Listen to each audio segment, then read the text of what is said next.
What's good, fam? We're back at it. And trust me, today's episode is pure chaos. We're diving headfirst into the Tiffany Henyard circus, and this chapter? Straight comedy and tragedy rolled into one. Before we even touch the lawsuits, let's rewind Tiffany's latest hustle.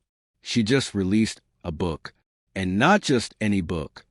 This woman has the audacity to slap a $100 price tag on it, a whole Benjamin, for something that looks like it was whipped up in Canva over lunch. Yet she's pushing it like it's Oprah's book club certified. Now why is she pulling this stunt? Simple, she's broke. Everything she once had, gone. No township supervisor checks. No mayor's salary. No perks. She went from stacking close to $300,000 a year to absolutely nothing.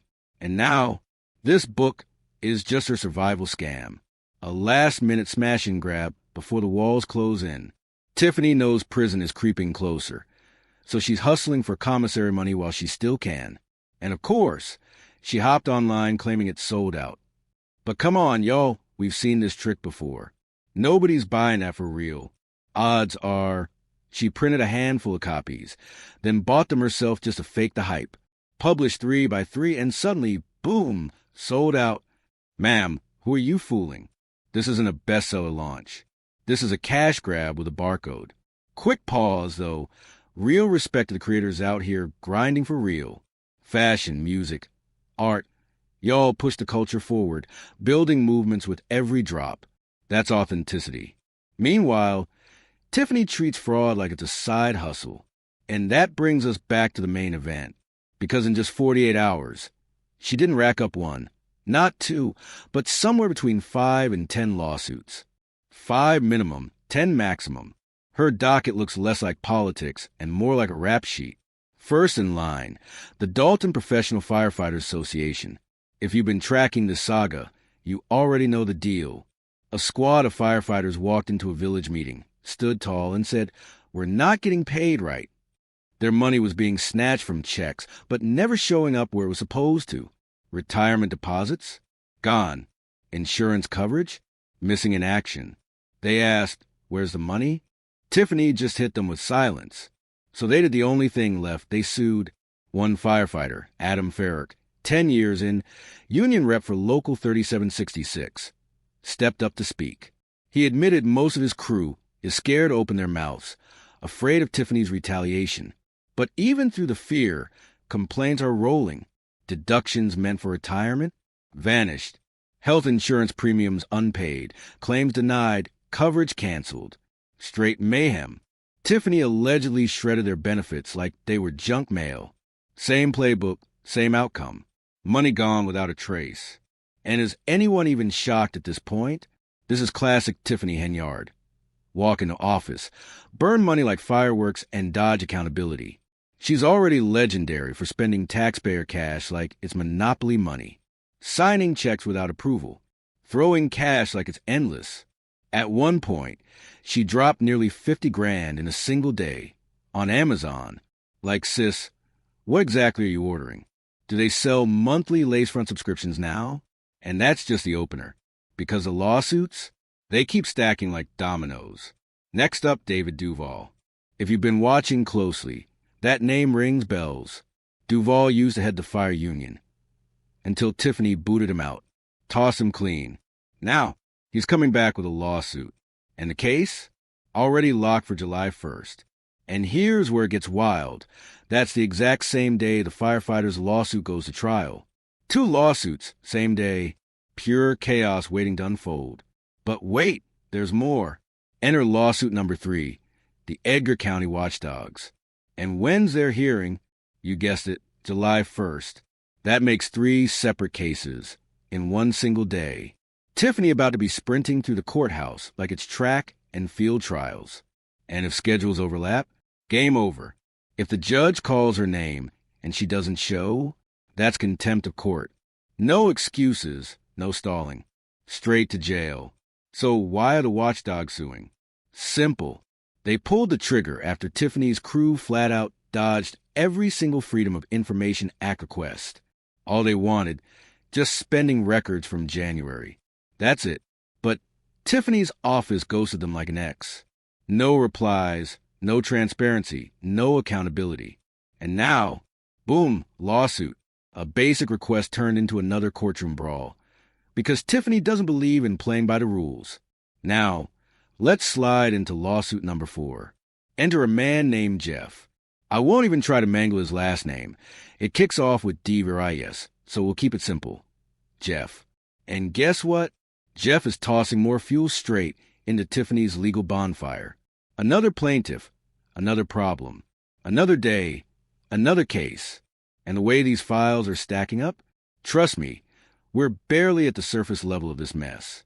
Here's the real breakdown, because I'm not about to bore y'all with 10 straight pages of legal jargon. I've got the filings right here, sure, but you don't need the fine print to feel the heat. If you're the type to go detective mode, pause the video, zoom in, and comb through it line by line. But for the rest of us, here's the quick and dirty. This case loops right back to Tag Group Investments. Picture this. A woman in Dalton, proud owner of a bar/restaurant. She dotted every I, crossed every T, handled every form by the book, did everything right. A judge already ruled months ago, back in November or December, that Tiffany had to approve her licenses.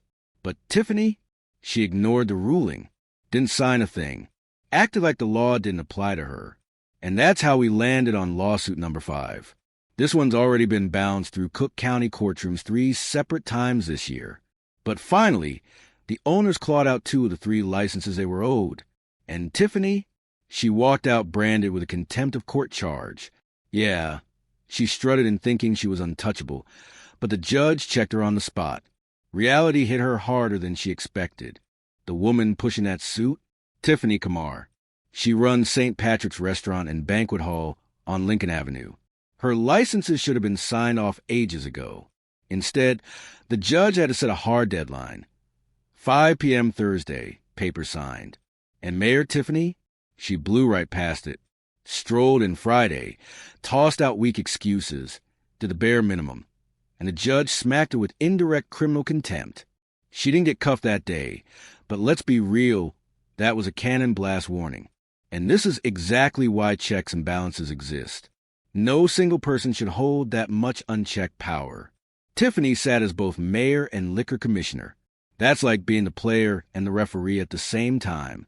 If she didn't rock with you, your business was dead in the water. No appeal, no oversight, just her ego running the show. But really, are we shocked? This is Illinois. Corruption isn't just common, it's tradition. Chicago gave us Capone.